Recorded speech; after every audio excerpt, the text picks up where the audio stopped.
they worked with mainly personal injury attorneys. And I'm going through looking at just the business they're running and their ranking, right? I mean, they're having really good success using Will's system. And of course, by this time, I'm months into this relationship with Corey, and like, I just realized what type of person he is. He has a lot of integrity, a lot of ethics, and that's when Corey introduced me to Will, and we started pursuing doing some work together. So, just from a third-party perspective, I came in and started working with these guys, and they've already had immense levels of success. I mean, you guys use this concept to build over $1 million a year business. Am I correct? Yep. And exactly. So then I see what you guys are doing now. But just recently, I came in and started working with these guys the end of 2015, and I'm looking and I'm like, wow, you guys had extreme amounts of success using this crowd search protocol in what arguably could be called one of the most competitive local markets in the search engines, right? I mean, personal Right. injuries, that's no joke. So it's not like they were ranking videos for how to tie your sneakers with a blindfold on a Tuesday. I mean, it's a lot of times you see quote unquote gurus ranking for those types of terms.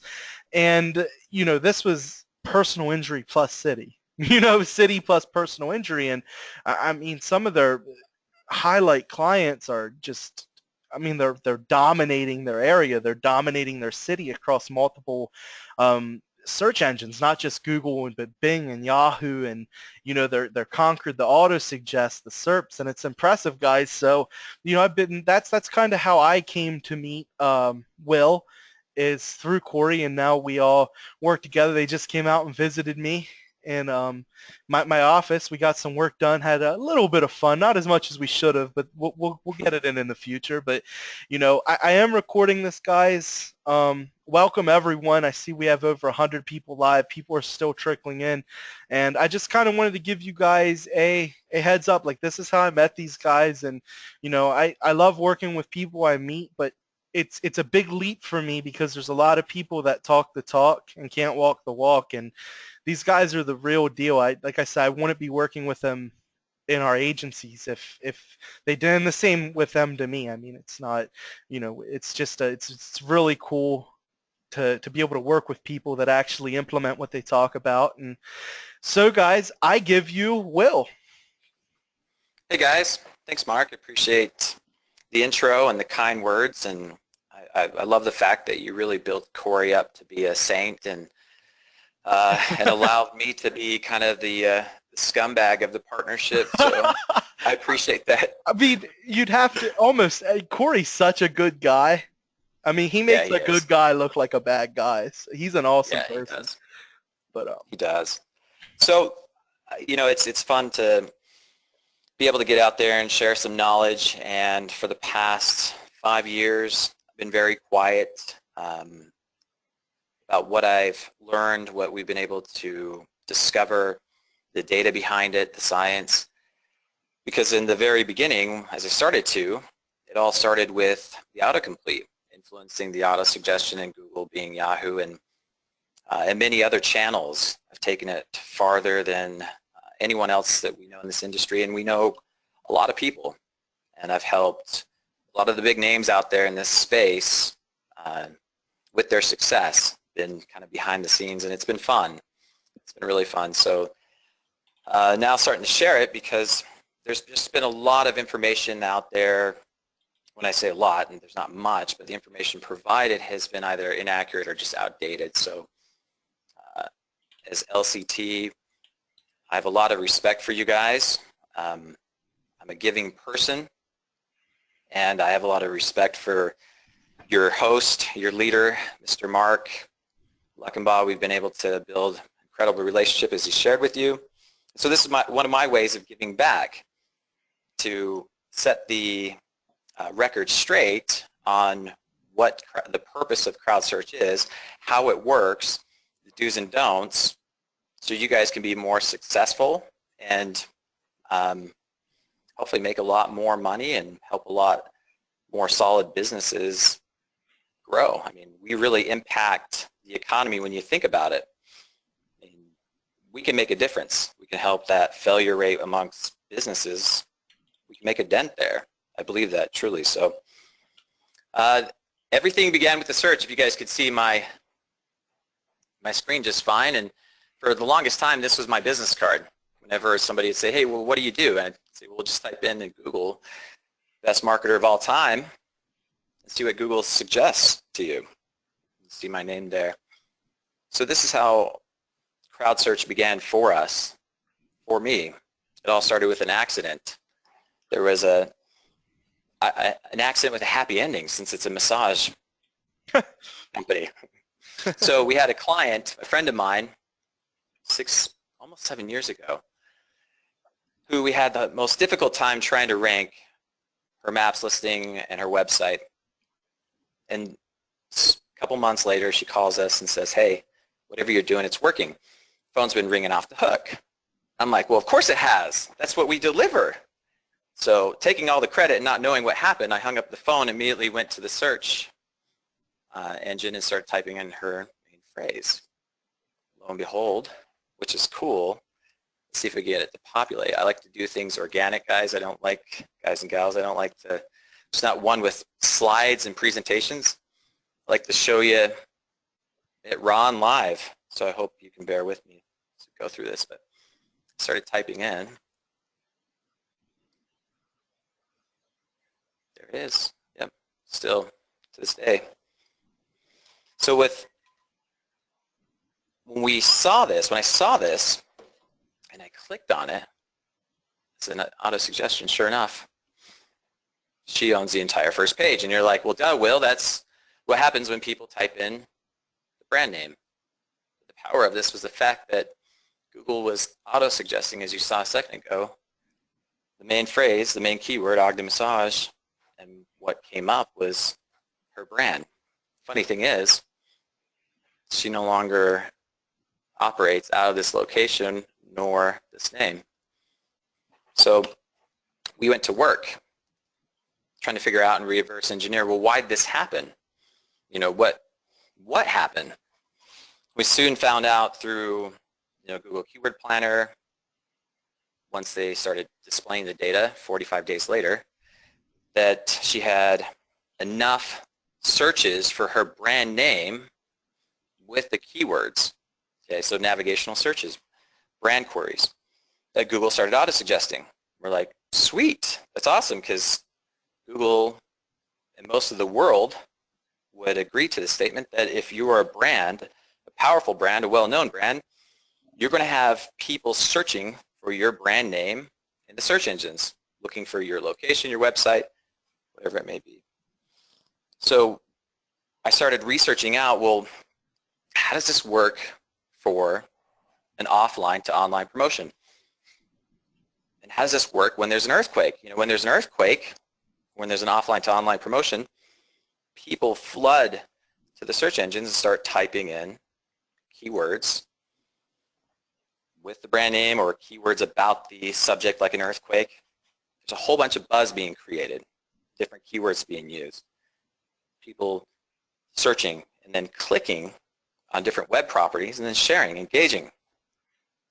So we went to work in basically reverse engineering all of those signals and found out that people, the fact that people were going to the search engines, people were searching at the same time, we're searching 7 to 14 different phrases, different but related. So in an offline promotion to online, it would be, as an example, Joe's local or Joe's car dealership in Tampa, Florida. Tampa, Florida, Joe's car dealership, right? They're related but just different.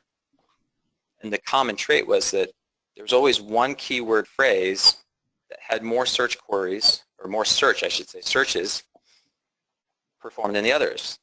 So I realized that in every spike situation, every promotion, when you have 7 to 14 queries being searched, there's always an alpha phrase, what I call an alpha phrase, a keyword that has more search volume than the others. So we started using this and testing it on rankings. and we saw a massive improvement in our maps and in any web property that we touched. Okay. And what we did was we took Google on the word that if you focus on the user, all will follow. Now, full disclosure here, the niches that we're in as far as an agency, you know, the law firm niches, these people, these clients, these attorneys have spent and invested so much money into building proper websites, content-rich websites, pay-per-click campaigns. They've had a lot of the foundational elements in place, some good link strategies and some not so good link strategies. But all in all, they were structured pretty well. So all they needed was people signals to fill in the gaps, whether it was they needed more mobile traffic to their site, or they needed more people to come on their site and spend time, social signals. We just started finding the gaps in their marketing campaign and started filling those holes with people, hiring people, using Crowdsearch communities out there. There's several of them that are still good, as well as building our own Crowdsearch community. Okay. So that was the evolution of the story in a couple minutes of how all this came together. Now, during this process, there was one major discovery that just really cements how all this really truly works, okay? And I'm not going to share it with you today. It's on the next webinar. I'm just messing with you guys. How many devastated people? How many hundreds of devastated people right now? Millions. Millions. Okay. So before I get to that, hold on. Should we do something real hypey? Like, hold on, press 1 if you want to hear the secret, guys. The $1 million secret. Yeah, press 1 so we know that you're actually paying attention. Yeah. It's all for you guys. I have no agenda here. Hashtag Mark's cooler than Will. No, that's not how we have to do it. That's me. That's okay. I take that as a compliment that I'm just right there in line with you. Oh my goodness, I'm blushing. You should be. It's a bromance. All right, so it's certainly good. I mean, okay. We have some hashtags. Blame Matt Stack.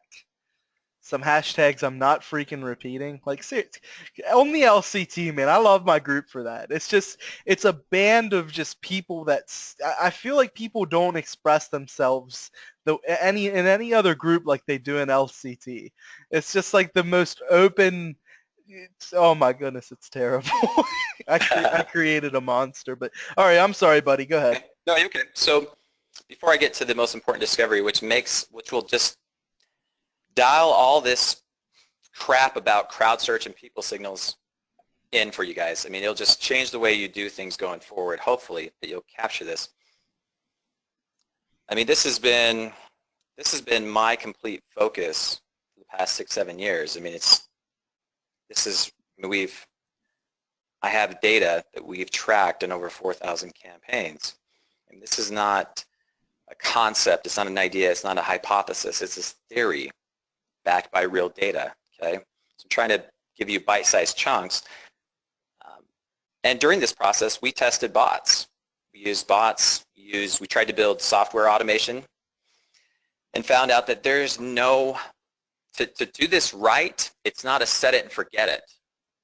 You can't simply pop in a handful of keywords and put how many workers you want them to search the keyword phrase and just, there you go, it's gone. It's not like link building, okay? I mean, that's why this is powerful, but can also just be a waste of time if you don't follow these steps. All right, so we've tried all those things, tried with the automation. There was a point where we went and hired a bunch of friends and family members where they go to like the cell phone stores, you know, around town, and actually go to the cell phone stores and type searches and do engagement on the cell phones. Nice. You know, but that still wasn't enough, because a spike, you know, you have these keywords being searched, but you have a bunch of people searching at the same time. And the way that they search is in their own natural behavior, okay? So patterns. So going back to software automation, having 100 people searching the same keyword and then going into Google search results and clicking on a website, whatever they click on, that's a pattern, right? And they're not performing it naturally. So that's easy for Google to pick up. I mean, they're fantastic at detecting patterns.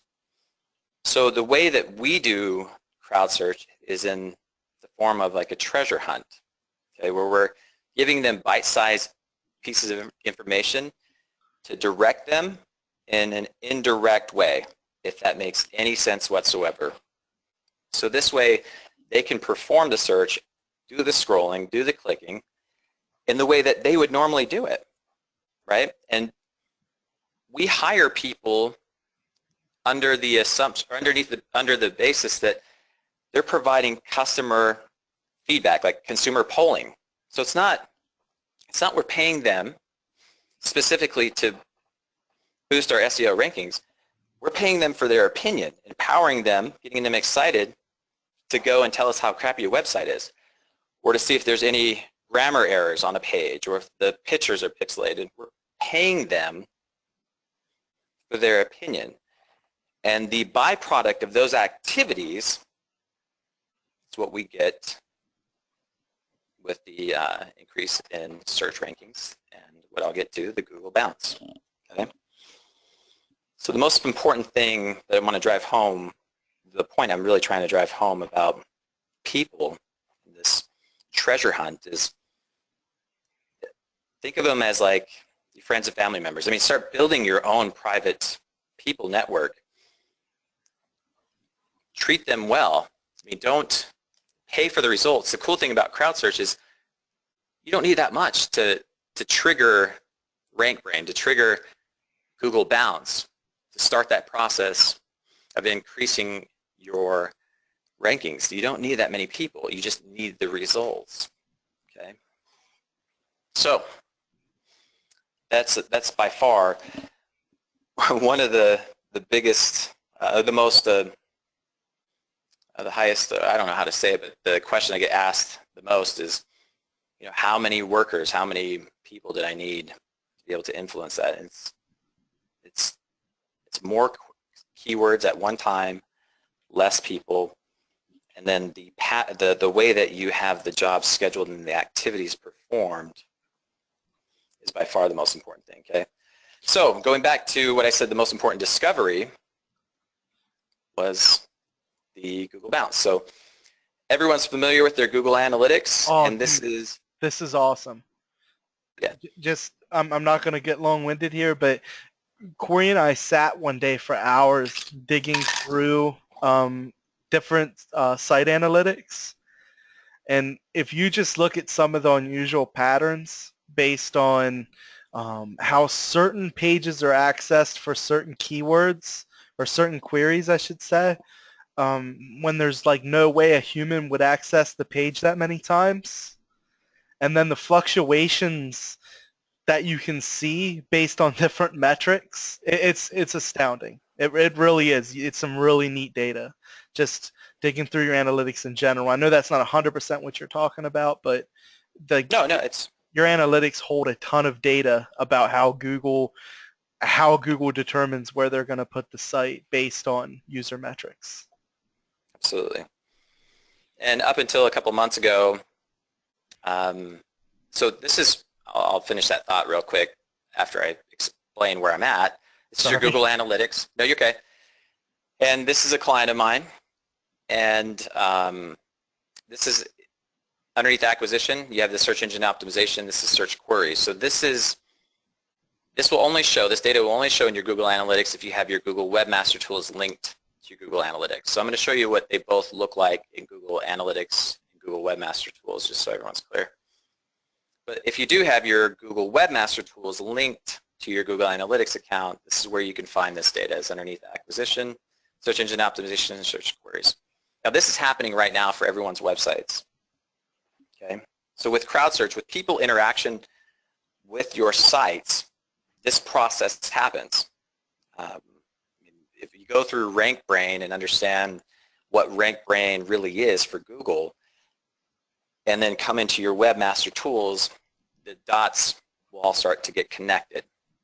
Okay, so with Google Analytics or Google Webmaster Tools, the search engine queries, no data is available for the two most recent days. So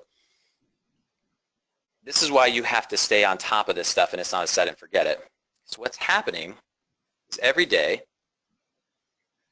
Google is testing the popularity of your website. What I mean by that is when you look at the queries, okay, you can see that there's these number of impressions and these numbers of clicks and an average position. So what happens is when there's interaction with your web property, Google now will take your website and test the popularity of that site for other relevant phrases. So if we just filter out dentist as an example, you can see all of the queries Google is testing this site for March 27th. Now here's what's fascinating. All it takes is one.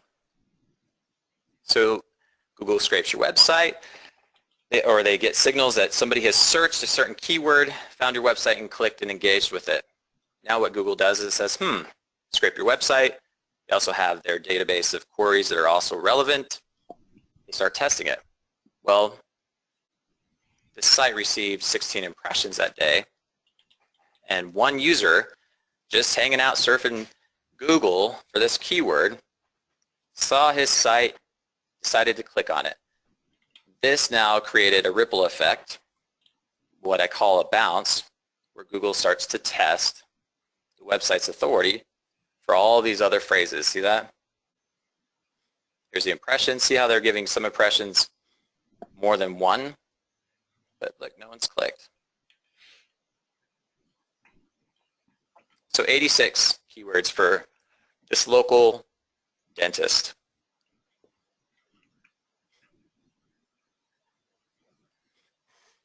So now if you had some local friends, family members, or the client, or Crowdsearch community, you could come in here and you could filter this by average position and go and search all of these queries that say they're in the number 1 position up to the number 3 position. And yes, I'm logged in, so you guys, my results may be skewed a little bit in this demonstration. And see if he's actually showing up. So in this scenario, based on that keyword, he's not currently on page 1, but we go through this process. Let's grab this one here.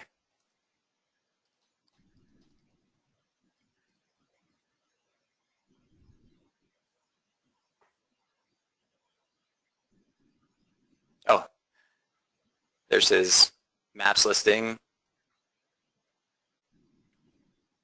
And his website's not, his maps listing showing, but his website's not showing here.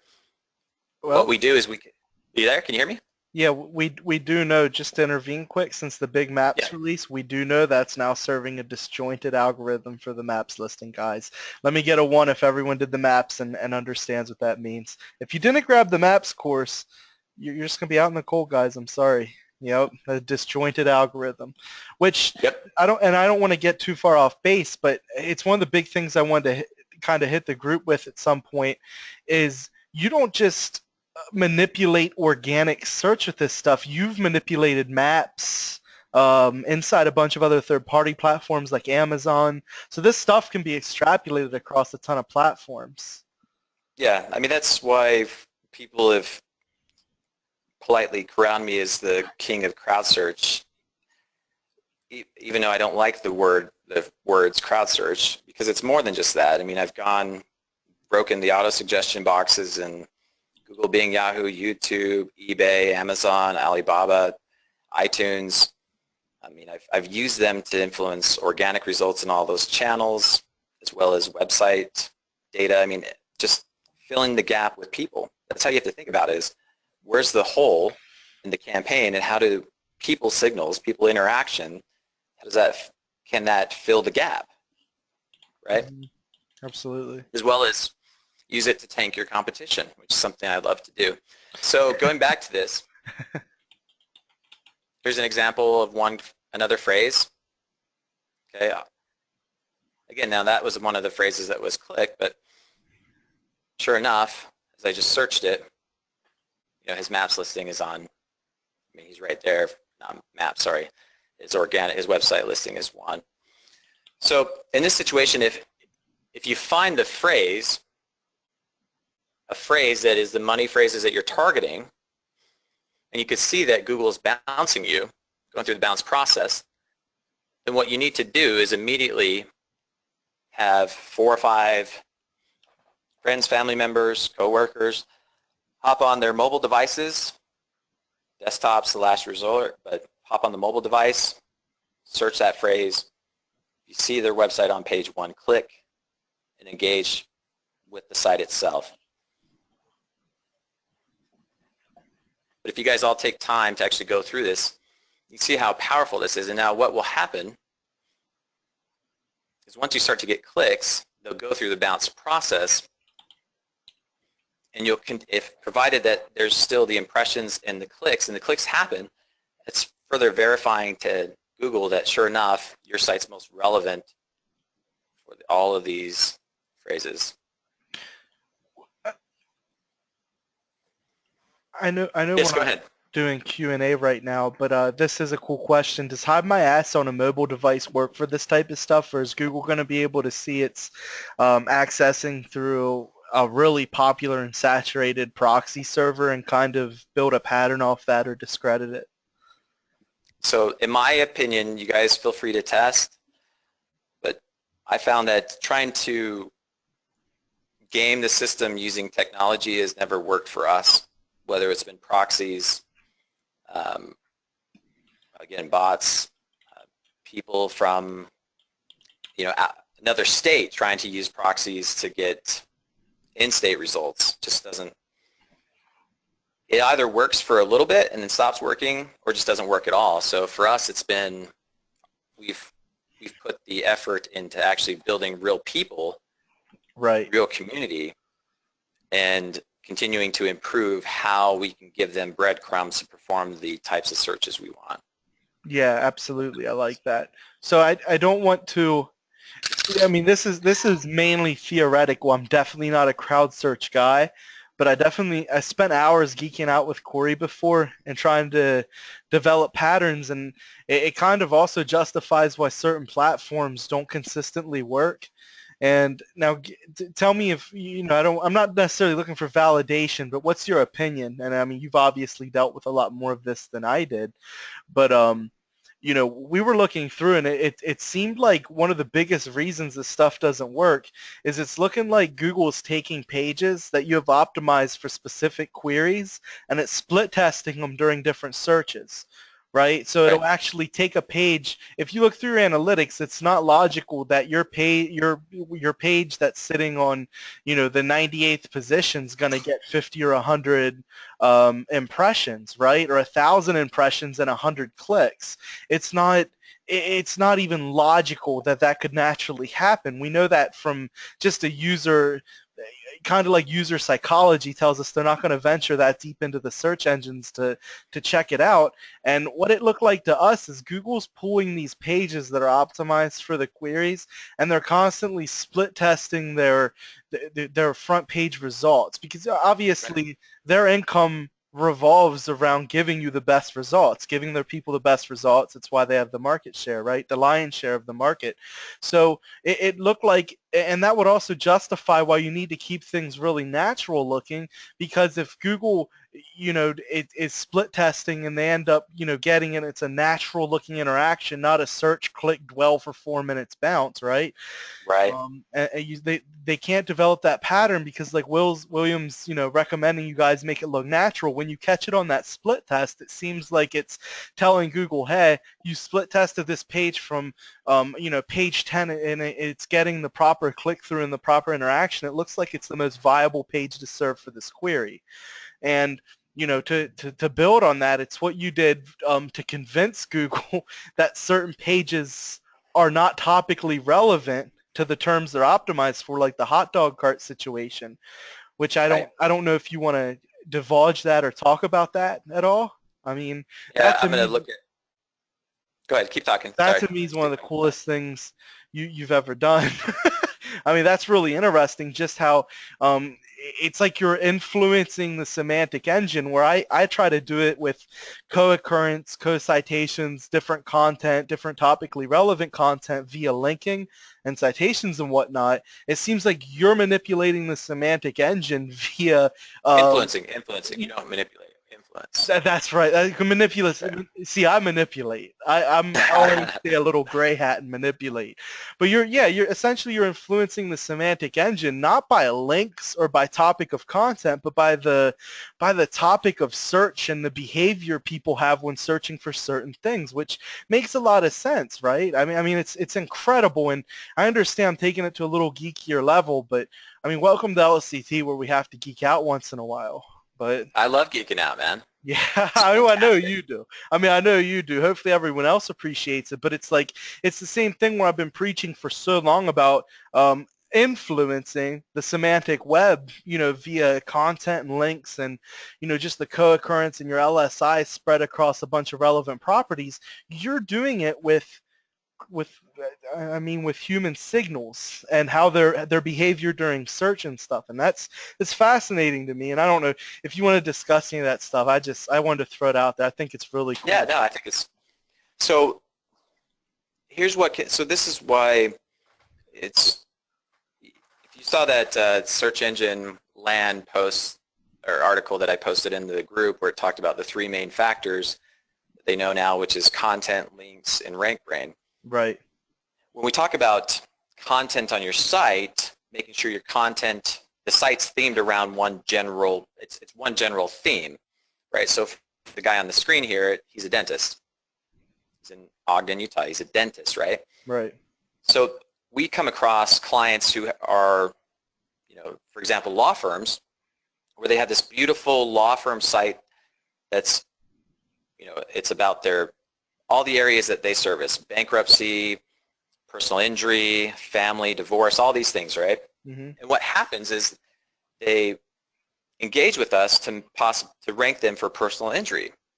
But yet when we start this process of the bouncing, what could end up happening, and does happen more often than not, is actually Google bounce occurs, Google scrapes the sites or the pages on the site, and then now they're starting to test the site for other phrases and end up bouncing for bankruptcy and ranking really well for bankruptcy when in fact they wanted to rank for personal injury.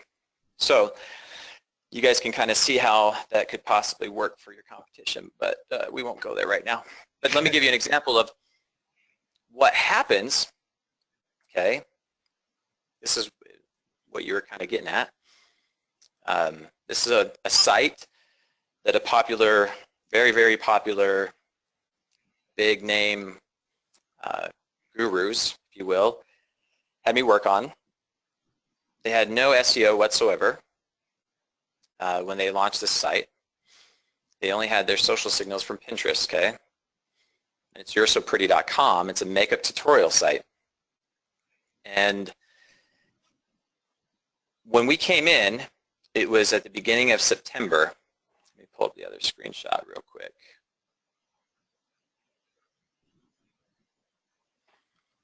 This is, again, the Webmaster Query data, okay?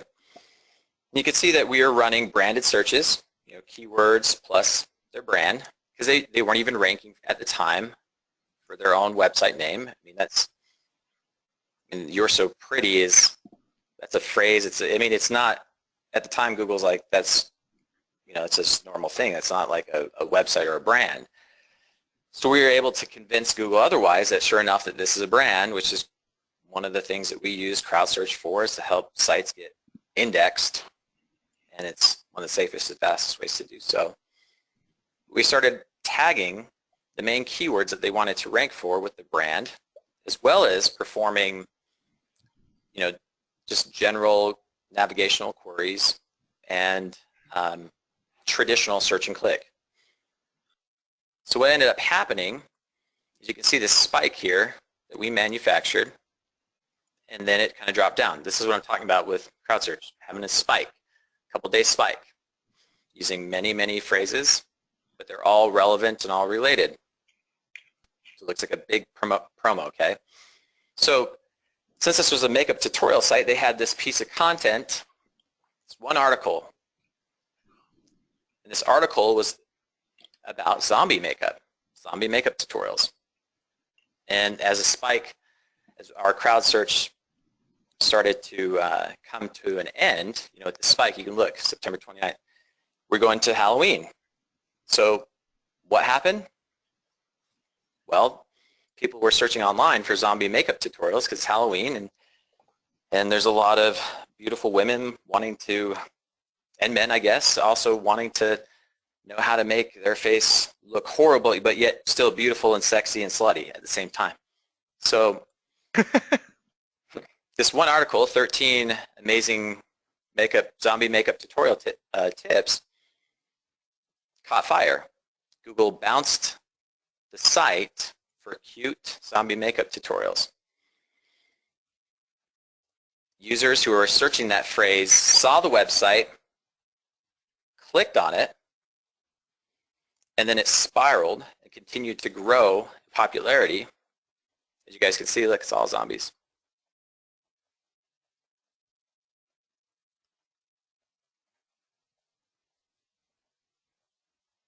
Very nice. To the point where they were tested for over 300 queries and became nationally ranked for pretty much anything zombie makeup, which was not the outcome, the desired outcome of this guru. So I had to go to Austin and explain why their site went the opposite way. Instead of makeup tips, makeup tutorials, and was now ranking for zombie makeup tips, makeup tutorials. But this is how powerful this stuff is. You know, being able to watch and monitor and influence the bounce that's occurring right now and on a daily basis. So having your site as one general theme with content, so if it starts to bounce and goes in a different direction, that direction is still a path that's okay to go down. Does that make sense?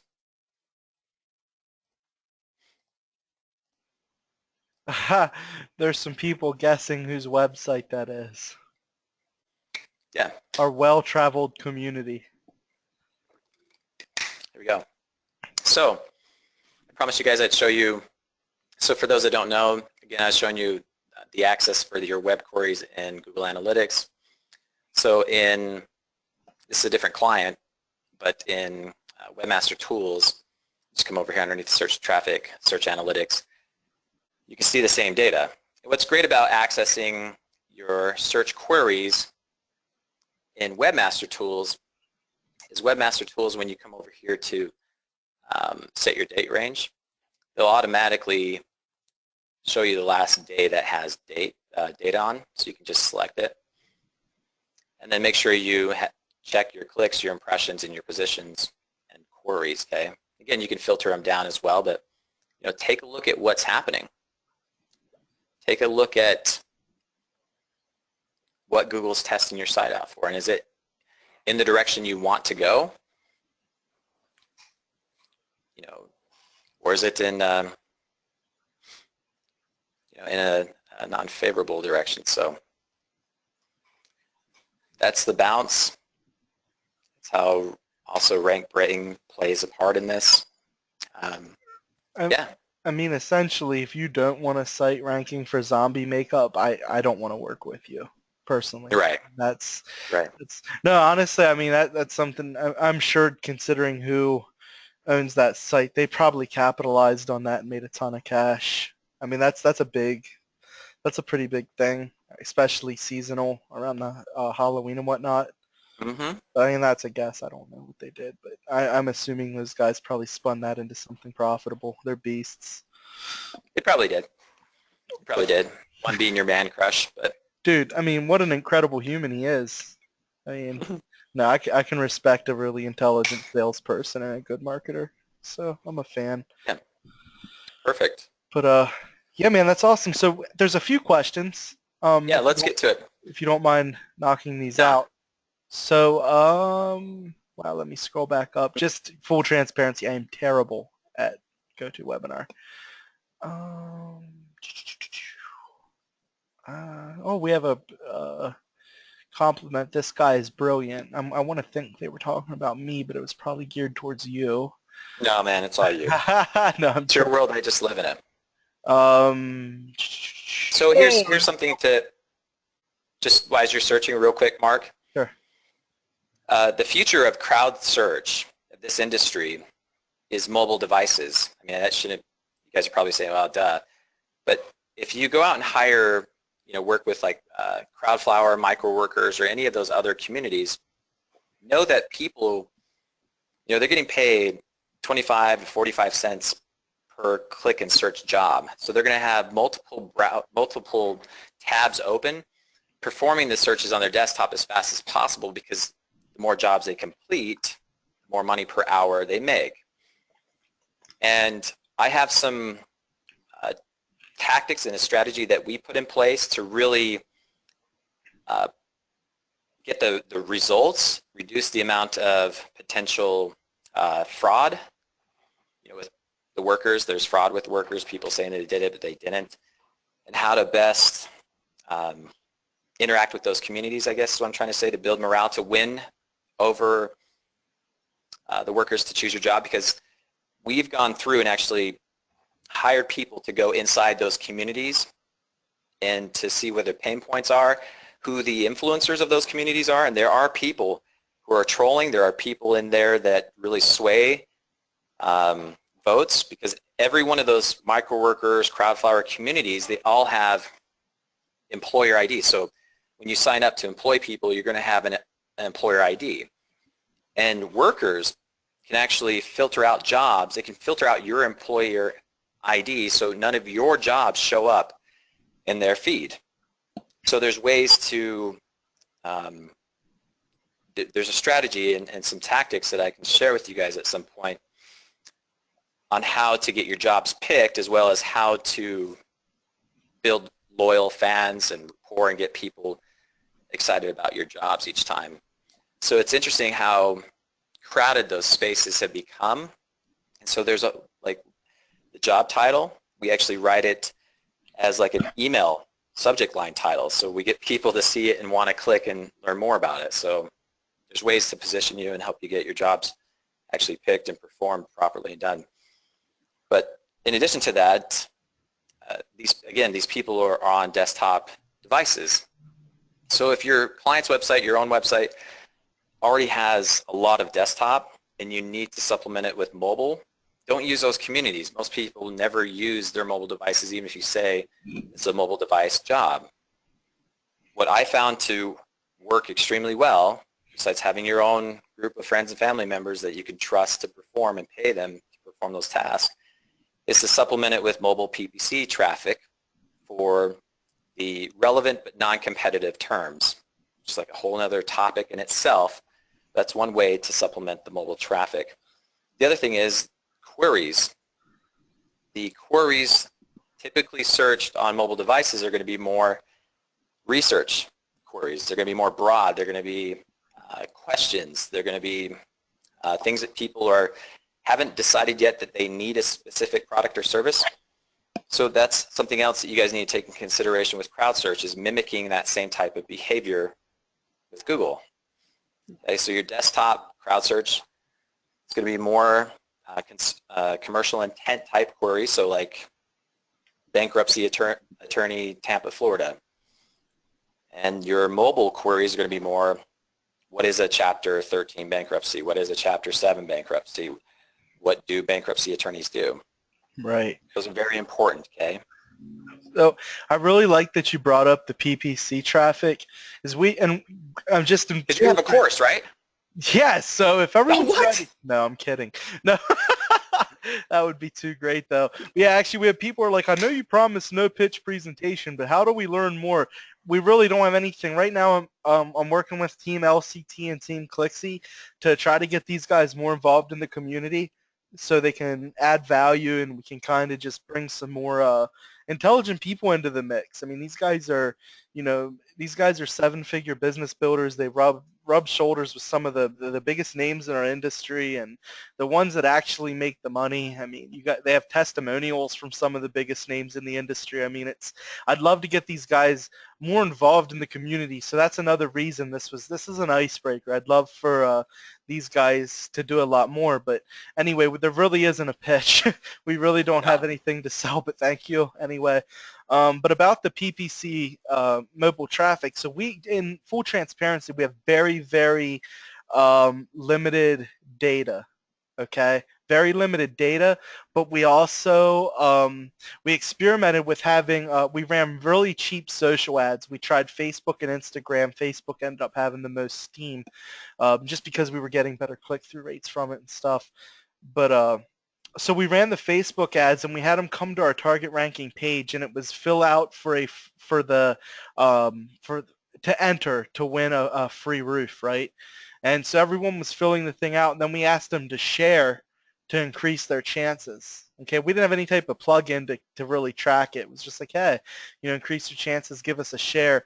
And we had the basic link building done with the citations, and the content was optimized. It was optimized really well, and we saw a massive uptick from just that social traffic. Nice. And we ran primarily mobile ads, and I don't buy that it was the social signals, because we've tested that so extensively as a ranking component, and it's just, so we saw a massive uptick. So it's limited data, but I saw a question earlier, and the big thing is, guys, don't just use Crowdsearch, which granted, I just saw one of our clients, Will's, doing like a Crowdsearch only campaign, and he's like just rocketing these people up the SERPs.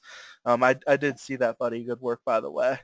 Thanks, man. Yeah, absolutely. But, so it can work. Anything can work. I can just build links as a standalone and I can get it to work. But it's the same thing I've been preaching since the inception of LCT, is having a holistic strategy. Absolutely. Add this in with some high quality link building. Make sure your pages are on point. Get your social syndication rolling to get those signals, and create new content. And, the more Google looks at this stuff is a glass of water, and the more you pour in to increase the quality score with content, the optimization of it, the links coming in, the user metrics, the more of these signals you give them, the fuller the glass becomes. So don't think, okay, this is going to be my one and done strategy, which I've seen Will do it. You can do it. I mean, I've ranked just with PBN links before. So I mean, we can do it, but just integrate it in, make it look natural. You're going to get the best results. You're going to get the most sustainable results. Absolutely. It's a fill in the gap. Yeah, like just integrate it in with a good link building and optimization campaign, and it's gonna amplify the results, right? Just like if I add link building into one of Will's campaigns, his crowd search campaigns, it's gonna amplify the results. We're giving Google more of what it wants. So I'm getting a lot of questions rolling in about maps specifically. Can you talk a few minutes about how you've influenced maps with this stuff? Absolutely. So there was, I don't know if you guys saw the post. There was a post that Search Engine Land did where they actually took a screenshot of a Google worker. Yeah. I'll pull it up. Yeah, where he basically said that, user activity is one of the main ranking factors for maps. Mm-hmm. And we had a Google My Business rep on the phone with Mr. Vandenberg, who you have made out to be an absolute saint, so you know this is true. He's incredible. Where they said to him that, because he was asking him, he's like, why is it, we have more citations, better listing, more reviews, why are we still stuck at, second, third, fourth spot? They're like, user activity, people are going to that number one person. And I know you guys have seen this too, where there's, like a local plumber, plumbers are notorious for this, but that number one person has like 400 one-star reviews, but they're still ranking. Right.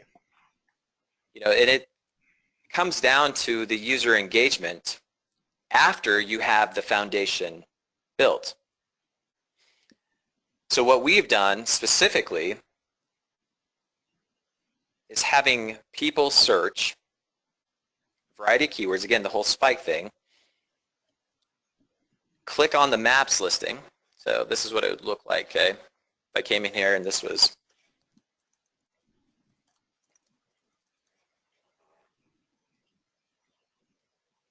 so have them search the phrase, come down here, click on the results, and if he's not in the 3-pack, click on more places, find and click, and then engage. So you're going to have, whenever you're running a search and click type of campaign, you're going to want to fill the search and click campaign with 4 or 5 search queries like this, where it's just a keyword phrase, and the client's ranking in the top 3, or at least the top 7 when they click on more maps results, okay? So 3 to 5 keyword phrases. Then you're going to also want to include, during the same spike, 2 to 3 navigational or branded search queries where it's Dr. Jim Ellis, Ogden Dentist, Dr. Jim Ellis in Ogden, Utah. And you're going to want to run those and have a number of people searching, clicking, and engaging with the maps listing specifically. Now there's a piece of this formula that I need you guys to really pay attention to, and it's when you're running a spike with Crowdsearch, don't do it all in just Google. You want to run 60% of your total workers in Google, another 30% of your total workers in Bing, another 10% in Yahoo. So it looks natural. Now, the Bing and Yahoo campaigns, that's just people searching, going straight to the website. So again, Google sees that it's just not all of these users in Google going to the website, right? That there's other folks in other channels, other search channels coming to the website for the same type of keywords as well. Yeah, something really important. I don't mean to freak anyone out. I don't want to say this and have everyone put their tinfoil hats on. I want you to actually be optimistic about how paranoid you don't have to be in some cases. But a lot of the major search browsers, they have a tactic called safe browsing. And so a lot of people are like, hey, don't use Google because they can't, we don't want them to see the footprint. Or most of the big search engines share data, liberally share data, and it's quote unquote to prevent malicious threats on the web, to kind of remove illegal sites and stuff like that. But just keep that in mind too, guys. Keep a very open mind about this stuff, because through safe browsing, your data just gets populated all over the place. So no matter what search engine you're on. So if you never heard of safe browsing, I mean, don't use it and get paranoid about it. Use it and think, wow, maybe we're overly paranoid sometimes and thinking our data is exclusive to this certain platform we're using. And in a lot of cases, it's not true. So anyway, I didn't mean to intervene, but it's no, that's great. That's a great point. Everything as natural as possible looking, and don't worry so much about specific semantics. Okay, and, real quick. When you're running, go ahead. Okay.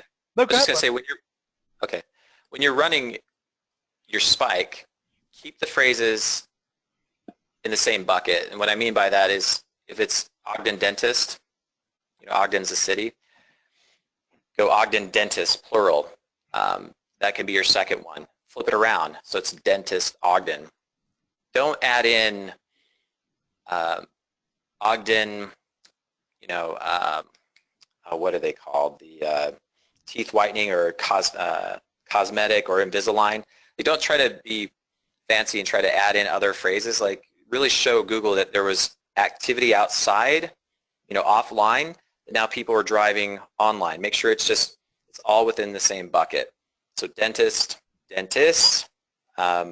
then mess with the geo modifier, and then add in the brand. So I see a lot of people trying to do Crowdsearch, and they're adding in other areas of service or products that the client offers during the spike, and I'm like, it just doesn't, it's not as, it's just kind of a waste of time in my opinion, and what I've seen, what we've been able to accomplish. So keep it very simple, keep it natural, make sure that you're using, again, a total of 7 to 14 phrases, keywords at once that include brand queries, that include 3 to 5 standalone, keywords like this, a keyword phrase where they go and click, and then pair the keyword with the brand itself, okay? And I can provide more of an outline for you guys on some specifics for you if that's helpful. And then here's the most important thing is after you run this spike and people click on the web property, don't send all of them to just the maps. Send a handful to the website. Maybe there's Yelp listing. I mean, think about it. Again, think about the mindset of an offline to online promotion, or even an earthquake if that's easier to understand. People are going and they're searching using different phrases, but they're all highly relevant, related, and they're engaging on different web properties and sharing, engagement plus sharing, social sharing. Yeah. But here's the thing. When they're satisfied with their search, the way they satisfy their search is by ending their browsing session. So making sure that people actually click and end their browsing session. So Google sees that as a complete search session. Satisfied, that they're happy. User was happy. They don't need anything else. Boom. Makes your sense. client, your website provided the most satisfying results. So Makes sense. All right, so this is a few different questions. I'm going to rephrase it to kind of get all of them at once. okay. So when you put a campaign together, do you break it up? So if you look in the Google, the Google, it's getting late. Getting late here on the East Coast. If you look at the Google keyword planner, and you see that if something gets, 1,000 searches per month, do you actually go in and segment the data based on here's how much of that number, what percent is mobile, what percent is desktop, and break up those jobs based on getting close to those numbers? So if you would send 100 people, and maybe you can clarify how you determine how many searches you send based on search volume, and then do you break that number up if you say, okay, we're going to send 100 searches this month, and since 60% of the traffic's coming from mobile devices, we want 60 of them to be mobile, and obviously it's not flat numbers like that, but do you get it close, or can you kind of explain how you would actually excogitate the numbers and build a campaign based on that data? Absolutely. We'll do that in next week's Webby. Ah! Boom. Uh-oh. Uh-oh. No, happy to share with you as best as I can Is without that actually. is that getting a little? Am I putting you on the spot? Am I digging too deep? No. It's one of those things where it's a show and tell process, right? Because there's a whole process of actually finding what Google has already determined to be relevant keywords and keyword buckets through Right. Google Keyword Planner. So what I do is I always start with, to kind of give an overview, I'll go research out the top online competitors for my client's niche, for the industry. And what I'm looking for first and foremost is how many searches, how many keywords people are using per month that's specifically the competitor's name or brand website. So I'm looking for navigational queries, okay? And what I found is that on average, there's between 9 to 15, I know that's like on average, between 9 and 15, searches being performed for the top brand, the top competitor, the top person in every industry. So it makes sense. If you're a desired brand, people are going to be searching for just the brand name every month. And those types of queries are something that you can drip out over the course of a month. And you want to find how many queries, how many keywords are being searched for the top guy over the course of a month. And then you want to be able to match that with your clients. So, I have to show you guys a better example of that. And then from that point, then I'm going to look at, well, what are the phrases that we're currently being bounced for? That's where it really starts for me. And then from that process, are any of those bounce queries in the Google Webmaster Tools? Makes sense.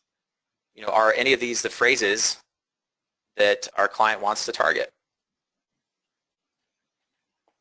So let me show you real quick.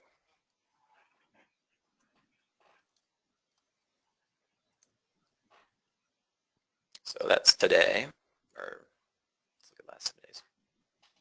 So based on the filtered results, not seeing anything there for criminal defense attorney in Las Vegas. Let's just do attorney.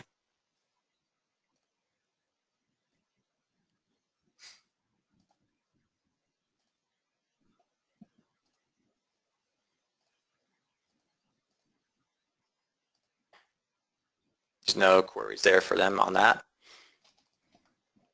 Oh, sorry. Okay, it is. That's my bad. It's like, what the freak? So, it's like, oh, man. All right, so attorney. Now I can get this back. Sorry, folks. So I'm going to start, of course, Webmaster Tools.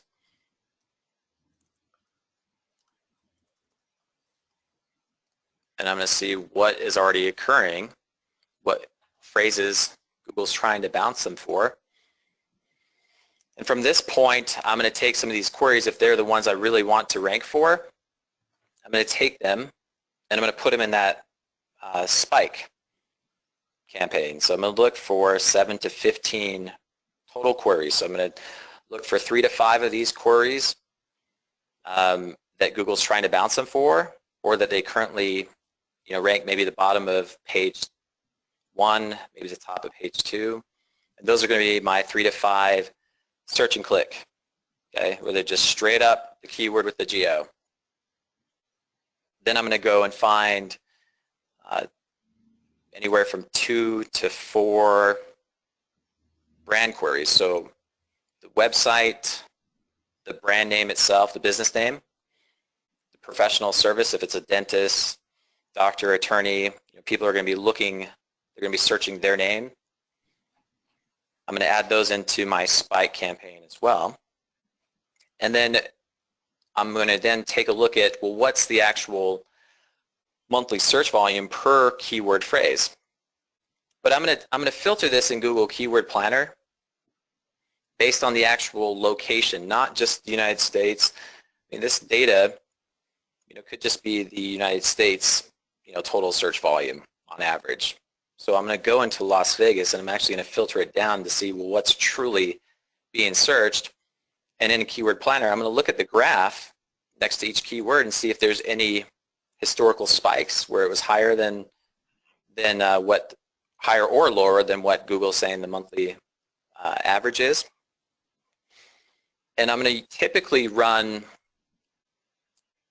30% in that spike. So if this phrase here had 260 searches per month, I'm going to run a really low, maybe 37, that's less than 30%, but 37 to 70 searches just for this one phrase. I mean, again, you don't need that much, especially if you have people in that location to perform the search and click. So I'd say, depending if it's above 200 and below 1,000 in that range, I'd probably go with a 10 to 15% ratio. If it's 100 searches or below, I'd probably just go with 20, some oddball number like between 17 to 29. So what's probably best to really drive this point home is maybe we do a hot seat, Mark, where actually go through the entire process for one of your LCT folks and actually show them step by step and help build a campaign. Oh, that'd be awesome. Who would be interested in that, guys, for Will actually taking one of your guys' sites? Give me a 346. No, I'm just kidding. Sorry. But so that would be That would be really cool, right? Okay. So maybe that can be something we schedule in is, Yeah, we'll get everyone to express their interest. We'll kind of run it through a quick algo, get a winner at random, and get someone on board, and that would be really cool. So we'll that can actually be a pretty good follow up because I know there's just a ton of questions. We've already actually been on over an hour, and I think that would really help people out a lot. It'd provide a lot of value. yeah. Really appreciate that offer, man. That's humbling. You do that for the community. That's really neat. Yeah, and it's such a show and tell. That's you guys got to remember. It's hard to articulate my thoughts, period, but then try to articulate them in something that you have to really show, walk people through the process. So Yeah, that's really cool, man. I was actually gonna see what it would take to get you to do something like that, but if you're just a yeah, nice guy and offer, yeah. I'll And happily slideshows take really it. don't do it justice because you have to really. It's just so organic. Well, and there's a lot of moving parts. I mean, you really have There to be is. able to look at the different search volumes, um, just a lot of different contingencies to build the campaign. That would probably be one of the best ways to get these guys moving forward is for them to actually see you do it. Yeah, And absolutely. that would be really cool, man. I appreciate that offer. Um, Yeah. I did see one more thing I want to hit before we jump off. Uh, Someone said, when will this happen? I mean, when we get off, I can start a thread for it. We can schedule it for. Let me talk to Will quick, but we can schedule it in the very near future. I mean, is that okay with you, Will, if we do it Yeah, sometime absolutely. sometime this month? Yeah, we can do Um, that. There's nothing to buy, guys. I guess it's such like a pattern interrupt, I guess, just to have a value webby with nothing for sale, but that's cool. We want to actually start doing more of that for LCT, so I think this would be fun. I did see someone saying, we should still optimize the page, right? Yes, you should still run Hmm. your SEO campaigns. This is going to and again, I know, Will, you use this on your own, but you've been doing this since, Will actually ran into this like 6 years ago when they manipulated auto-suggest. It was like the infancy of using search metrics to do anything, to manipulate anything on Google, influence anything on Google. Hmm. And it kind of evolved from auto-suggest in 2010 to an actual pretty important ranking metric influencing RankBrain and the semantic web and whatnot today. But you know, for him to be able to use it as a standalone is going to be different than someone just starting. So I would encourage you, and me personally, I'm not a crowd search expert at all. I would use it to amplify my current campaigns. If you have a lot of Absolutely. experience with this stuff and you want to use it to kind of see what you can do as a standalone, I encourage the testing. But I would use it to amplify. You want to make sure your on page is on point, high quality links, decent content. Um, definitely still optimize, using the best practices and use this to amplify your campaigns. I know Will said that I think you see the best results when something's, now I did see you guys index one of our multi-location lead gen sites using only crowd search metrics. You indexed all of the pages. Very cool. I know you said that earlier too. Very cool, very natural way of getting things into Google's index. But use this as an amplification process, guys. That's basically all there is to it. I don't want to get too long-winded about it. Just use it as an amplification for sure. Um, all right, guys. I'd actually like to shut down. We're at over an hour. Will gave us some awesome information. I'll post the replay in LCT, and you'll probably get a barrage of questions in there. Yeah, that's I have fine. a really active community, um, and I love the community, very active. So I'm sure you'll get some questions in the thread once we post it. Guys, I'll look at getting the recording to you. It's getting kind of late here. Let me see how quick it renders. If I don't get it up tonight, I'll get it in the morning. Um, There's a blue and pill for that, my friend. Yeah, yeah. get it out tonight. Oh man, I never look at the little I never think about the little nuances of what I say before I say it. But yeah, awesome That's guys. So awesome. Will, dude, it was awesome that you came to the office this weekend. Really appreciate you providing all this value to the group, not just with this Webby Absolutely, man. today, but with actually doing someone's campaign for them as a hot seat.